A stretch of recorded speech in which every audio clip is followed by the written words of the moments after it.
My sister took my wedding dress from my closet when I wasn't looking for her daughter's prom. When I found out, she blamed her daughter. She said I was selfish for not sharing. 2 months later she had a meltdown at my house in front of my fiancé.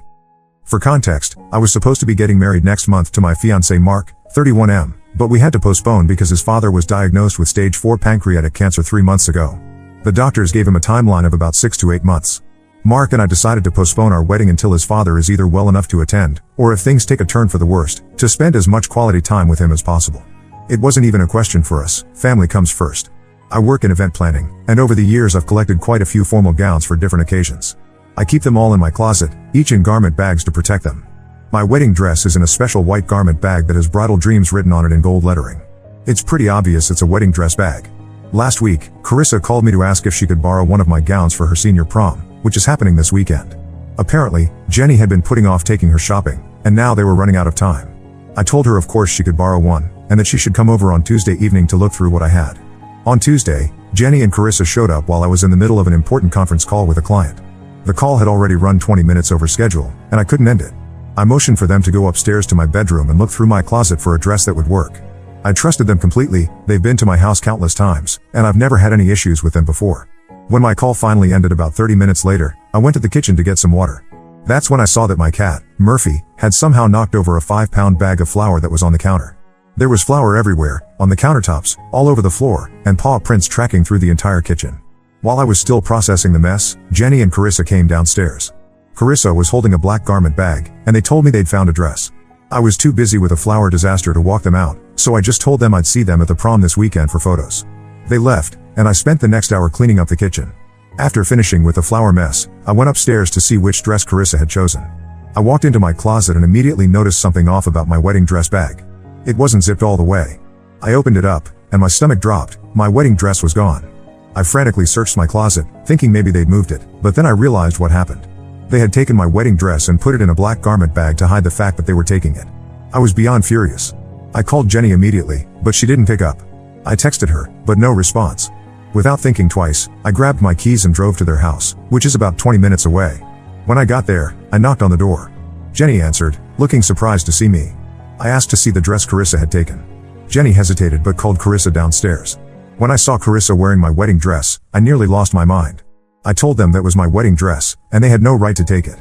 At first, they tried to act like they didn't know it was my wedding dress, but that was complete nonsense because Jenny had been with me when I bought it and during the fittings. When they realized I wasn't buying their lie, they changed their story. Jenny said it was the only dress Carissa liked, and they didn't think it was a big deal since the wedding was postponed anyway. Jenny also claimed it didn't really look like a wedding dress. It does, it's a champagne-colored gown with a lace bodice and layers of tulle, and that they would have returned it right after prom. I was so angry I couldn't even speak. I just held out my hand and waited for Carissa to give me back my dress. Carissa started crying and screaming that I was ruining her prom. She said she had already told her date about her dress colors and had called the florist for a matching corsage. I found this strange because they had only taken the dress about 40 minutes before I showed up at their house. How did she have time to do all that? It made me think this whole thing was planned before they even came to my house. I took my dress and left without saying another word. When I got home, Jenny started blowing up my phone with texts about how difficult I was being and how Carissa was so upset she didn't even want to go to prom anymore. Part of me wondered if I should have explicitly told them not to take the wedding dress, but come on, it was in a bridal bag with Bridal Dreams written on it. It should have been obvious that it was off limits. I've been trying to gather my thoughts to talk to Jenny, but I'm still too angry. What makes this whole situation even more frustrating is that I was planning to be at Carissa's pre-prom photo session this weekend. Now I realize that if I hadn't discovered the dress was missing until then, I would have been put in an awkward position of either causing a scene at pre-prom or letting them get away with it. I sent both of them a text saying I don't appreciate what they did, and neither of them is welcome at my house or to borrow anything from me until they apologize sincerely. Then I called Mark and told him what happened. He was furious too, especially since he would have seen the dress before our wedding if they had gone through with their plan. Mark and I made a joint decision that Jenny is no longer invited to our wedding. She has a history of inappropriate behavior at family events, like the time she wore a white lace dress to my brother's wedding, causing confusion among guests. We don't need that kind of drama on our day. That evening, I received a text from Carissa asking if we could talk alone, without her mother, the next day. We arranged to meet for coffee at my house in the afternoon. I was cautiously hopeful that she wanted to make amends, but I was also prepared to stand my ground if this was just another attempt to get me to lend her a dress. Some background about Jenny: she's always been what I would call entitled. She got pregnant with Carissa after a one-night stand when she was 24, and the father wasn't in the picture. She raised Carissa as a single mom, going through a series of boyfriends who never stuck around long-term. Jenny has told me before that she feels Carissa robbed her of her youth, which is a terrible thing to say about your child.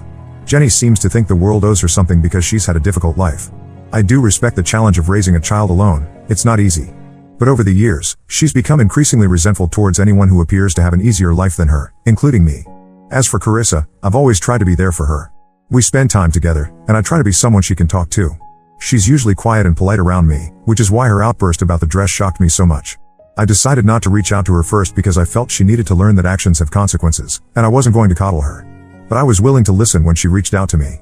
Was I wrong to take back my wedding dress? Should I have handled this differently? Update 1. It's been 3 days since the dress incident. Carissa came over to my house as planned, and what I learned changed how I view the situation. Carissa arrived around 1 p.m., dropped off by a friend. She looked terrible, her eyes were puffy and red from crying. At first, I was wary, thinking this might be an act to get me to loan her another dress. As a precaution, I had locked my bedroom door and the closet where my wedding dress was now safely stored. Before we even sat down, Carissa started apologizing. She admitted she was wrong for throwing a tantrum and said she shouldn't have reacted that way. I still had my suspicions that this might be a ploy to borrow another dress, but I invited her to sit at the dining table so we could talk. What Carissa told me next was eye-opening. Apparently, Jenny had been putting off prom dress shopping for weeks. First, she told Carissa there was no point in getting a dress if she didn't have a date. Carissa explained that her date, a boy from school, had waited until the last week to officially ask her, even though they had mutually agreed to go together months ago. Jenny had created this rule that Carissa couldn't get a dress until she had an official date because there was no point in going to prom single.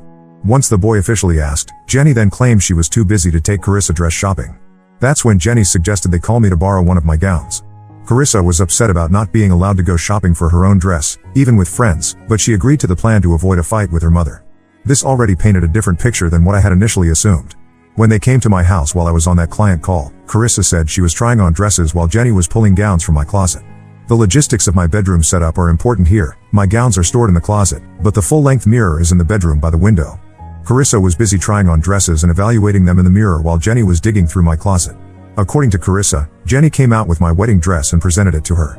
Carissa claimed she didn't immediately recognize it as my wedding dress. Now, this part is believable because my dress isn't a traditional white gown, it's a champagne-colored dress with a lace top and layers of tulle in bronze and gold tones. From a distance, it might not scream wedding dress to someone who's never seen it before. Carissa admitted she had a small doubt in her mind that it might be a wedding dress, but she said she never thought her mother would pull out my wedding dress for her to try on. She also saw the white bridal bag tucked away in the closet and assumed that was where my actual wedding dress was stored, not realizing they had removed it from that bag. They packed the dress in one of the black garment bags that had been discarded in my closet. Then, on the way back to their house, Jenny insisted that Carissa call the florist immediately to order a corsage that would match the dress. Jenny's excuse was that florists are busy during prom season, and they needed to get the order in right away. This confirmed my suspicion that Jenny had planned this whole thing. She manipulated the situation and used her daughter as a pawn. Carissa told me she only realized it was actually my wedding dress when I showed up at their house demanding it back. She was confused and upset, which led to her lashing out at me. She thought I was simply arguing with her mother about taking a dress that looked bridal, not that they had taken my specific wedding dress, since she believed the real one was still in the white bag. After I left with the dress, Carissa and Jenny had a huge argument. Jenny called Carissa dramatic for yelling at me and blamed her for ruining her own prom by making such a scene. Carissa ended up crying in her room for most of the evening. As Carissa told me this story, I could tell she was genuinely remorseful and that she had been kept in the dark about many aspects of the situation. But I also made it clear to her that regardless of her mother's manipulation, she was still wrong for blaming me for ruining her prom, yelling instead of having a rational conversation, not thinking to ask if the dress was special. Especially given her small doubt, I told Carissa I was disappointed in her reaction but that I still cared about her. I made it clear that the main issue was with her mother's behavior, but Carissa still needed to learn from this experience. I also reinforced that I wouldn't be lending her anything for a while, and she wouldn't have access to my closet for at least a few months. Carissa said she completely understood and even commented that if any of her friends had done something similar to her, she wouldn't have even agreed to talk to them as I had done with her. This showed me that she understood the gravity of the situation. Carissa was still visibly upset, partly from frustration. It was clear that Jenny was not going to take her shopping for a prom dress now, and the event was just days away. After thinking about it, I decided to offer her an olive branch. I would take her dress shopping myself. We went to a department store that afternoon, and Carissa found a beautiful midnight blue gown that suited her perfectly. It also matched the flower preferences she had already given to the florist. However, I made it clear this was not a gift. I offered to pay for the dress as a loan, with specific conditions. Carissa would pay back 75% of the cost before my rescheduled wedding. She would pay me 1/4 of her monthly paycheck from her part-time job until it was paid off. She would help with all the flower arrangements for my wedding, as I'm doing them myself. Carissa happily agreed to these terms, and we ended up having a good afternoon shopping and talking. I also told her that while her mother was no longer invited to my wedding, she was still welcome to attend. I explained that having her help with the flower arrangements would not only provide me with extra hands but would also give her some constructive time away from her mother. Carissa mentioned she'll be starting college in the city this summer, which I think will be good for her. The distance from her mother will give her some freedom and room to grow into her own person. As for Jenny, I haven't heard from her directly, but based on what Carissa told me, she's still angry and blaming everyone else for the situation. I'm planning to keep my distance from her for the foreseeable future. Update 2. It's been 3 weeks. A lot has happened, and I wanted to update everyone on the situation. First, Carissa went to her prom in the midnight blue dress we bought, and from the photos I've seen, she looked beautiful. I wasn't at the pre-prom photos as originally planned. Carissa told me Jenny made a big deal about me not being welcome after what happened. That was fine by me, as I didn't particularly want to see Jenny either. Carissa has been coming over to my house twice a week to practice making flower arrangements for the wedding. She's actually quite talented at it, and we've been getting along well. It's given us time to talk more openly about her relationship with her mother. According to Carissa, Jenny has been telling family members a completely different version of what happened. She's claiming that I overreacted about just a dress and that I'm trying to turn Carissa against her. She's also been saying that I'm jealous of their mother-daughter relationship and that's why I'm spending so much time with Carissa. None of this is true, of course. I've been careful not to badmouth Jenny to Carissa, despite how I feel about her. I simply listen when Carissa wants to talk and offer advice when she asks for it. Last week, things took an unexpected turn. Jenny showed up at my house unannounced while Carissa was there working on flower arrangements. She started banging on the door, demanding to speak to Carissa. When I opened the door, I could tell Jenny had been drinking. She pushed past me into the house and started yelling at Carissa for betraying her by spending time with me. I asked Jenny to leave, telling her she wasn't welcome in my home until she apologized for taking my wedding dress. That set her off even more. She started screaming about how I was trying to steal her daughter and how I always had to have everything perfect in my life while she struggled. When I remained calm and again asked her to leave, she knocked over one of the flower arrangements Carissa and I had been working on. At that point, I told her if she didn't leave immediately, I would call the police. Carissa was crying, begging her mother to stop. Eventually, Jenny stormed out, but not before warning Carissa there would be consequences when she got home. I was concerned for Carissa's safety, so I offered to let her stay with me for a few days. She accepted, and we went to her house when we knew Jenny would be at work to pick up some of her things. When we got to their house, we discovered Jenny had cut up the blue prom dress in a fit of rage. Carissa was devastated, not just about the dress, but about the realization of how vindictive her mother could be. She gathered what she needed for school and work, and we went back to my place. Mark came over that evening, and after discussing the situation, we agreed that Carissa could stay with us until she moves into her college dorm in 6 weeks. Mark's father's condition has stabilized somewhat with the new treatment he's on, so we're cautiously optimistic. We've rescheduled our wedding for the fall, hoping he'll be well enough to attend. I called my parents to let them know what was happening with Carissa staying with us. My mom wasn't surprised by Jenny's behavior. Apparently, there's been a pattern of this kind of thing from Jenny for years, but the family has mostly ignored it or made excuses for her because she's a single mom. Jenny has been texting and calling Carissa constantly, alternating between angry messages about her ingratitude and tearful apologies.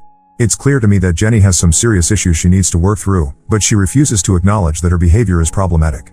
Despite all this drama, Carissa has been keeping up with school, her part-time job, and her commitment to help with my wedding flowers. She's also been sending me money from her paychecks as agreed for the dress, even though Jenny destroyed it. I told her she doesn't need to pay me back for it anymore, but she insists. She says it's a matter of principle and keeping her word. I'm proud of how Carissa is handling everything, and I hope her mother's behavior doesn't damage her too deeply. For now, we're taking things one day at a time. Update 3. It's been almost 2 months since my last update, and I wanted to share how things have progressed. Carissa moved into her college dorm 3 weeks ago, and the transition has been good for her. She's enjoying her classes and has made some new friends. She's still coming over once a week to work on wedding preparations, and our relationship has grown stronger through all of this. Jenny finally reached out to me directly about a month ago. She wanted to meet for coffee to clear the air. I agreed, hoping she was ready to apologize and make amends. Unfortunately, that's not what happened. When we met, Jenny spent the first 20 minutes explaining why she was justified in taking my wedding dress for Carissa. Her reasoning was that since the wedding was postponed indefinitely, it wasn't. We have a date in October. The dress was just sitting there and could be put to good use. She also said that as sisters, we should share everything, and I was being selfish. I listened to her entire speech without interrupting. When she finished, I simply asked if she had come to apologize. She looked surprised and said she thought I would be the one apologizing to her for overreacting and for turning Carissa against her. At that point, I realized there was no getting through to her. I told her I was disappointed that after all this time, she still couldn't acknowledge that taking my wedding dress without permission was wrong. I also made it clear that I hadn't turned Carissa against her. Jenny had done that all by herself with her behavior. As for Mark's father, his condition has improved significantly with the new treatment. The doctors are cautiously optimistic that he'll be able to attend our wedding in October. Mark and I are thrilled, and we've resumed planning with renewed enthusiasm. Carissa has been a tremendous help with the wedding preparations. She's completed all the corsages and boutonnieres, and we're now working on the centerpieces. She has a real talent for floral design, and I've encouraged her to consider it as a possible career path. She's also paid back more than half of what she owed me for the prom dress, despite my telling her numerous times that she doesn't need to. The rest of my family has had mixed reactions to everything that's happened. My parents support my decision to distance myself from Jenny, but they're still trying to maintain a relationship with her. My brother, who experienced Jenny's inappropriate behavior at his own wedding, is firmly on my side and has limited his contact with her as well. Jenny continues to reach out to Carissa regularly, alternating between guilt trips and apologies. Carissa has set some boundaries with her mother, only taking calls once a week and limiting visits to supervised settings. It's been hard on Carissa, but she recognizes that her mother's behavior is toxic and that she needs to protect herself. As for me, I've decided to keep Jenny out of my life for the foreseeable future. I won't be inviting her to my wedding or any other significant events. I've made peace with this decision, though it wasn't easy. Family is important, but not at the expense of my mental well-being. Mark has been incredibly supportive throughout this whole ordeal. He's welcomed Carissa into our lives without hesitation and has been a source of strength when dealing with the fallout from Jenny's actions. In reflection, the dress incident ended up being a catalyst for some necessary changes in our family dynamics. While it's been painful at times, I believe we're all moving toward healthier relationships. Carissa is flourishing in her newfound independence, and I'm looking forward to celebrating my wedding with the people who truly support and care about me. I want to thank everyone who offered advice and support when I first posted about this situation. Your insights helped me navigate a challenging time with grace and clarity. Sometimes it takes a crisis to reveal the truth about people and relationships, and while that can be difficult to accept, it ultimately leads to growth and healing. Now let's move to the next story. Story 2. Husband begged for forgiveness after I caught him cheating, but his one-time mistake was actually an 8-year double life. I, 28F, have been married to my husband Samuel, 30M, for 3 years now. We've known each other since college and have been together for 8 years in total. I always thought we had a great relationship, we rarely fought, shared the same interests, and generally enjoyed each other's company. That was until last month when I found out Samuel had been hiding a huge secret from me. Samuel and I met during our sophomore year of college. We were both in the same study group for our economics class. I remember thinking he was cute, but I was too shy to make a move. It wasn't until our senior year that we finally started dating. We hit it off immediately, bonding over our shared love of hiking, cooking, and terrible rom-coms. After graduation, we both got jobs in the same city. Samuel worked for a marketing firm, while I started my career in human resources. We moved in together after a year of dating, and things were great. We had our little routines, Sunday brunches, movie nights on Wednesdays, and weekend hikes when the weather was nice. 2 years ago, Samuel proposed during a surprise weekend getaway to the mountains. It was perfect, just the two of us, surrounded by nature. I said yes without hesitation. Our wedding was small but beautiful, with just our closest friends and family in attendance. Everything seemed perfect. We talked about starting a family soon, maybe buying a house in the suburbs. I really thought I had it all figured out. But I guess life had other plans. It all started when I noticed Samuel acting a bit strange. He was spending more time on his phone, often stepping out of the room to take calls, and seemed distracted whenever we were together. At first, I didn't think much of it. I figured he was just stressed with work or something.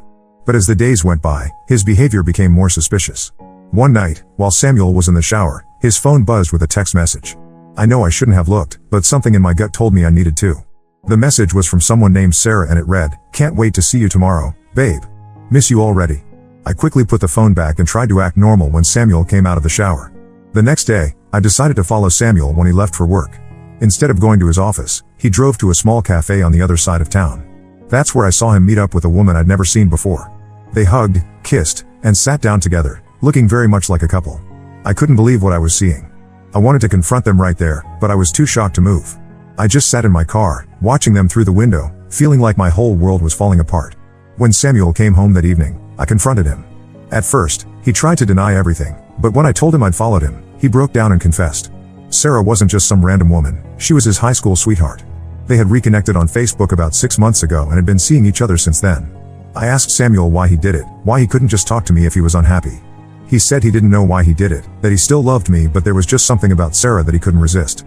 He begged me for forgiveness, promised to break it off with Sarah, and said he wanted to work on our marriage. I didn't know what to do. Part of me wanted to kick him out right then and there, but another part of me still loved him and wanted to believe we could fix this.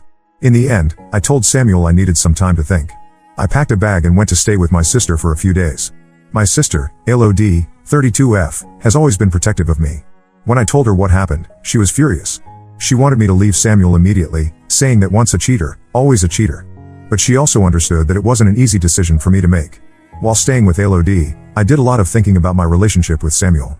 I thought about all the good times we'd had together, our first date at that little Italian restaurant where we both ordered spaghetti and ended up with sauce all over our faces, the time we got lost on a hike and ended up camping under the stars, the way he held my hand through my father's funeral 2 years ago.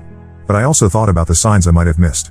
The times he was working late more often, the weekends he said he had to go into the office, the way he sometimes seemed distant even when we were together.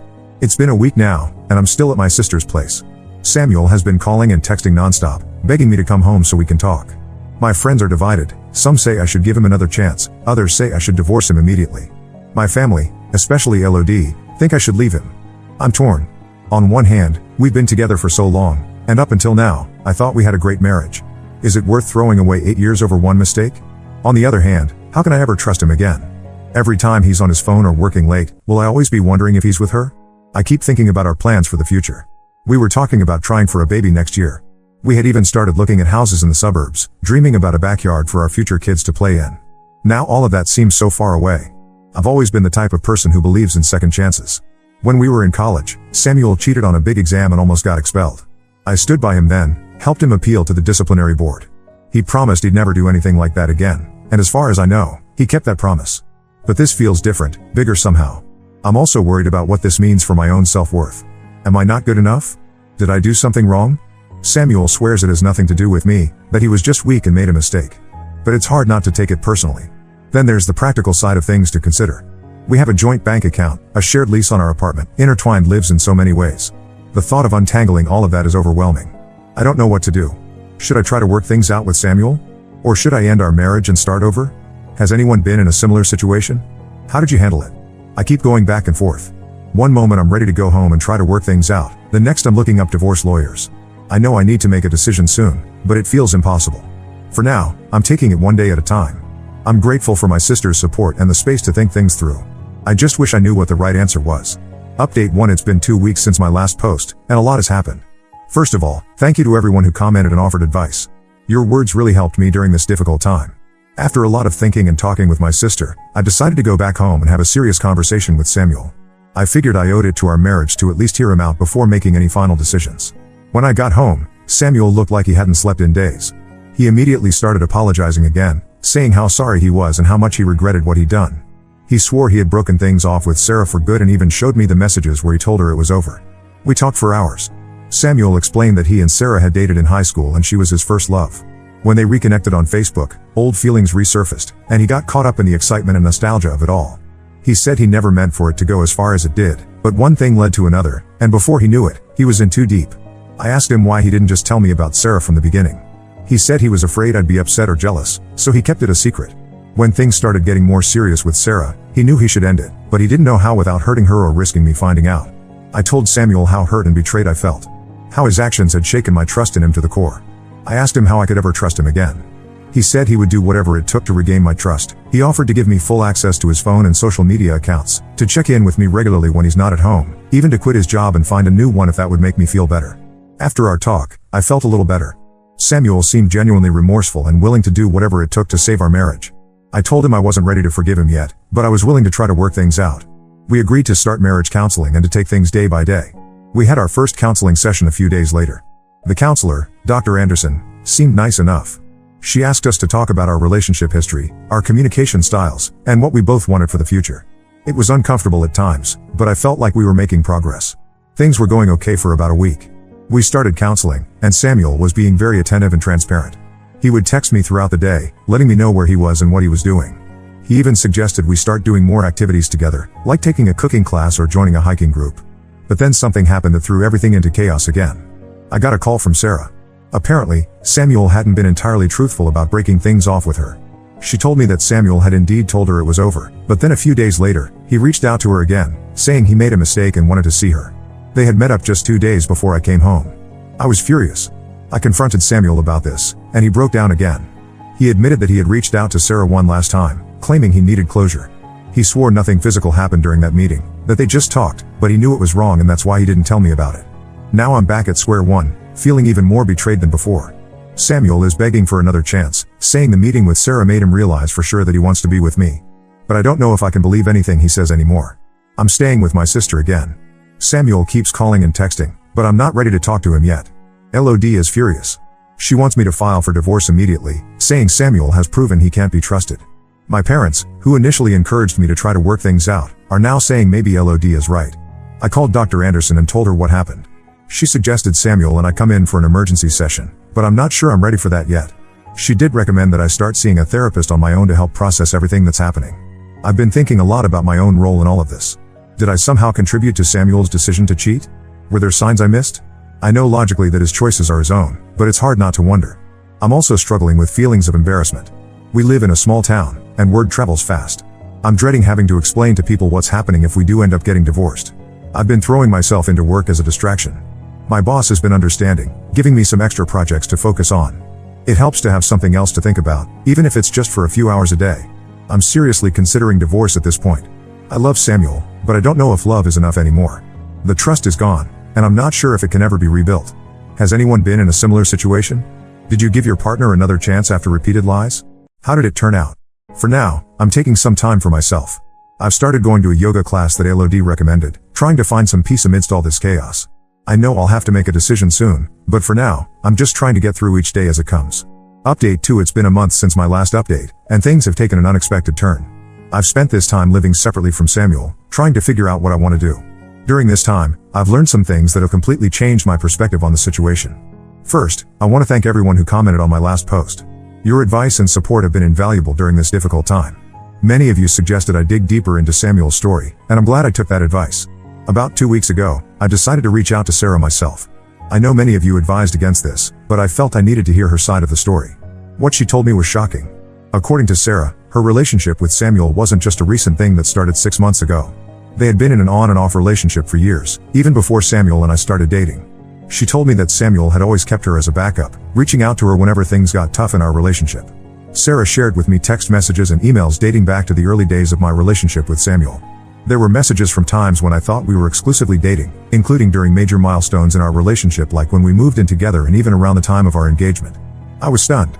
This meant that Samuel had been lying to me for our entire relationship, not just the past 6 months. Sarah even showed me old photos of them together, some from trips Samuel had told me were work-related. When I confronted Samuel with this information, he initially tried to deny it. But when I showed him the evidence Sarah had given me, he finally broke down and admitted the truth. He confessed that he had been stringing Sarah along for years, unable to fully commit to either of us. I was devastated. It felt like my entire relationship with Samuel had been built on lies. All those years I thought we were happy together, he had been maintaining a relationship with another woman behind my back. Samuel begged for forgiveness, saying he truly did love me and wanted to make our marriage work. He claimed he had been too cowardly to fully commit to either relationship, always afraid of missing out. He promised he was ready to cut Sarah out of his life for good this time. But I don't think I can get past this. It's not just about the cheating anymore, it's about years of deception and manipulation. I feel like I don't even know who Samuel really is anymore. I've decided to file for divorce. It's not an easy decision, but I feel it's the right one. I can't imagine ever trusting Samuel again, and I don't want to spend the rest of my life wondering if he's being truthful with me. Samuel is devastated and keeps trying to change my mind, but I'm standing firm in my decision. My family and friends have been incredibly supportive, especially LOD, who has been my rock through all of this. I've started the process of separating our lives. I'm looking for a new apartment and have opened my own bank account. It's scary starting over, but also somewhat liberating. I know the road ahead won't be easy, but I feel a sense of relief knowing that I'm making the right choice for myself. Has anyone else been through a divorce after discovering long-term infidelity? Any advice on how to move forward? Update 3: It's been 6 months since my last update, and I wanted to share how things have progressed. The divorce is now finalized, and I'm slowly but surely rebuilding my life. The divorce process was difficult, both emotionally and practically. Samuel initially tried to contest it, still insisting that we could work things out. But eventually, he realized I was serious and agreed to an uncontested divorce. We managed to settle things relatively amicably, dividing our assets and going our separate ways. I've moved into a new apartment in a different part of town. It's smaller than the place Samuel and I shared, but it feels like mine. I've been enjoying decorating it and making it feel like home. My sister Elodie has been a huge help, spending weekends with me painting walls and assembling furniture. I also started a new job. After everything that happened, I felt like I needed a fresh start in all aspects of my life. I'm now working for a non-profit organization that helps underprivileged kids get access to education. It's challenging work, but incredibly rewarding. I feel like I'm making a difference, which has been healing in its own way. I've also started dating again, though I'm taking things very slowly. My trust issues are still there, but I'm working on them. I've been seeing a therapist regularly, which has been helping me process everything that happened and work on rebuilding my self-esteem. I've gone on a few casual dates, nothing serious yet. It's been nice to remember that there are good, honest people out there. I'm not ready for a serious relationship, but it's good to know that when I am ready, there's hope for finding someone who will treat me with respect and honesty. As for Samuel, I've heard through mutual friends that he's still single. Apparently, Sarah broke things off with him for good when she found out the full extent of his deception. Last I heard, he was in therapy, trying to work on his issues with commitment and honesty. Looking back, I'm glad I made the decision to leave. It was hard, and there are still days when I miss the life I thought I had. But I know now that it was all built on lies, and I deserve better than that. One unexpected positive that came out of this whole situation is that it brought me closer to my family. LOD and I have always been close, but going through this has strengthened our bond even more. My parents, who live a few hours away, have been visiting more often. We've started having weekly family dinners, which has been really nice. I've also reconnected with some old friends who I had lost touch with during my marriage. It's been great to rebuild those relationships and remember who I was before I became Samuel's wife. There are still difficult days, of course. Sometimes I catch myself thinking about the future I thought I would have with Samuel, the house in the suburbs, the kids we talked about having. It's hard to let go of those dreams. But I'm also excited about the new possibilities that lie ahead. I've started taking some classes at the local community college, just for fun. I'm learning photography, something I've always been interested in but never had time for before. It's been a great way to meet new people and focus on something positive. To anyone going through a similar situation, I want to say, trust your gut. If something feels off, it probably is. Don't be afraid to ask questions and seek the truth, even if it's painful. And remember, you deserve honesty and respect in a relationship. It's also okay to take your time healing. There's no set timeline for getting over something like this. Some days I feel great, like I'm completely over it. Other days, something will remind me of Samuel and I'll feel sad all over again. I'm learning that's normal and part of the process. I'm not sure what the future holds, but for the first time in a long time, I'm excited to find out. I'm rediscovering who I am as an individual, not just as someone's partner. It's scary sometimes, but also thrilling.